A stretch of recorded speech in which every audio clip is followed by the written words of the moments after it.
Hello guys, तो कैसे हैं आप सब लोग। उम्मीद है सब खैरियत से होंगे और मज़े में होंगे। इस वीडियो में मैं आपको बताने जा रहा हूं कि आप किसी भी वीडियो में सिनेमैटिक ब्लर कैसे ऐड कर सकते हैं, वो भी कैपकट ऐप के यूज़ से। फर्स्ट ऑफ ऑल आपको कैपकट ओपन करना है, फिर वहीं वीडियो को सिलेक्ट कर लेना है। मेरे पास ऑलरेडी सिलेक्टेड है तो मैं उसे ओपन कर लेता हूँ। ओपन कर लेना है और ओपन करने के बाद आपने वीडियो को चला कर देखने ऐसी है, इसमें भी ब्लर ऐड नहीं है।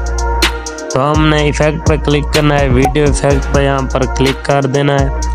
वीडियो इफ़ेक्ट पर क्लिक करते ही यहाँ सर्च पर आकर हमने ब्लर टाइप करना है। ब्लर टाइप करते ही ब्लर ओके कर देना है।